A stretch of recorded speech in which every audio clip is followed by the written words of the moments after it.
بسم اللہ الرحمن الرحیم۔ السلام علیکم دوستو۔ کسی ملک میں ایک راجہ رہتا تھا۔ اس کے دربار میں ایک مرتبہ ایک سادھو آیا۔ راجہ نے اس سے پوچھا، سادھو مہاراج، دنیا میں رہ کر جو اپنی زندگی صحیح طریقے سے خدا کی عبادت اور لوگوں کی خدمت کر کے گزارتے ہیں وہ بڑے ہیں، یا وہ جو دنیا سے دور رہ کر جنگل بیابان میں جا بستے ہیں اور خدا کی عبادت کرتے ہیں وہ بڑے ہیں؟ سادھو نے جواب دیا، اے راجا، دونوں ہی اپنی اپنی جگہ بڑا کہلانے کا حق رکھتے ہیں۔ راجا نے اس کی کوئی مثال پوچھی تو سادھو نے کہا، ٹھیک ہے، لیکن اس کے لیے آپ کو کچھ دن میرے ساتھ سفر کرنا پڑے گا۔ راجا نے سادھو کی بات مان لی اور وہ دونوں گھومتے گھومتے ایک دن ایک ملک میں پہنچے۔ وہاں پہنچ کر دیکھا کہ ایک میدان میں کافی مجمع لگا ہوا ہے۔ پوچھنے پر پتہ چلا کہ آج اس ملک کی شہزادی کا سومبر ہے۔ وہاں کے راجا نے یہ منادی کروا دی تھی کہ جس کے ساتھ شہزادی کی شادی ہوگی اسے میری موت کے بعد پوری سلطنت سونپ دی جائے گی اور وہ اس ملک کا راجا کہلائے گا۔ شہزادی بہت زیادہ خوبصورت تھی اور وہ اپنے ہی جیسے کسی خوبصورت شہزادے سے شادی کرنا چاہتی تھی۔ یوں تو سوئمبر میں حصہ لینے کے لیے ایک سے ایک شہزادہ آئے، لیکن کوئی بھی شہزادی کو پسند نہ آیا۔ تب ہی وہاں ایک نوجوان سادھو آیا۔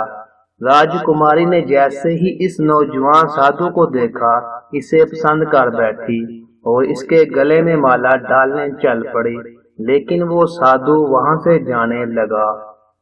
تب راجا نے نوجوان سادھو سے کہا، اگر تم میری بیٹی سے شادی کر لو گے تو میں اسی وقت میری آدھی سلطنت تمہیں دے دوں گا اور میری موت کے بعد تم پورے ملک کے راجا کہلاؤ گے۔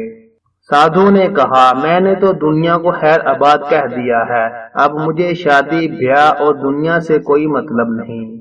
اتنا کہہ کر سادھو وہاں سے چل پڑا۔ نوجوان سادھو کو جاتے ہوئے دیکھ کر شہزادی بھی اس کے پیچھے پیچھے چل پڑی۔ یہ سب منظر راجا اور سادھو دونوں غور سے دیکھ رہے تھے۔ اچانک جنگل میں جا کر وہ نوجوان سادھو غائب ہو گیا۔ شہزادی ایک درخت کے نیچے بیٹھ گئی۔ اسی درخت پر ایک چڑیا اور چڑا اپنے 3 بچوں کے ساتھ رہتے تھے۔ سردی کا موسم تھا۔ چڑے نے چڑیا سے کہا، یہ ہمارے مہمان ہیں، ہمیں ان کی خاطر مدارات کرنی چاہیے۔ انہیں ٹھنڈ لگ رہی ہے، میں ایک جلتی ہوئی لکڑی لے کر آتی ہوں۔ یہ کہہ کر چڑا وہاں سے اڑ گیا اور کچھ دیر بعد کہیں سے ایک جلتی ہوئی لکڑی لے آیا۔ چڑے نے اس لکڑی کو نیچے گرا دیا اور اس کے بعد دونوں نے اس میں اور لکڑیاں ڈال کر اسے جلا دیا۔ اس کے بعد چڑے نے چڑیا سے کہا، انہیں بھوک لگی ہوگی لیکن ہمارے پاس تو کچھ بھی نہیں ہے، جبکہ یہ ہمارے مہمان ہیں، اب ہم کیا کریں؟ یہ سن کر چڑا اسی آگ میں کود پڑا اور بھون گیا۔ چڑیا نے سوچا کہ میں اپنے خاوند کی محنت کو ضائع نہیں جانے دوں گی۔ یہ لوگ 3 افراد ہیں جبکہ پرندہ ایک ہی۔ چڑیا بھی آگ میں کود پڑی۔ سادھو نے راجا سے کہا، دیکھا آپ نے، اگر آپ کو دنیا ترک کرنی ہے تو اس نوجوان سادھو کی طرح بنو جس کے لیے اس شہزادی نے محل اور سلطنت چھوڑ دی، اور اگر دنیا میں رہ کر کچھ اچھا کام بھی کرنا ہے تو چڑیا اور چڑے کی طرح بنو کہ ان لوگوں نے دوسروں کے لیے اپنی جان قربان کر دی۔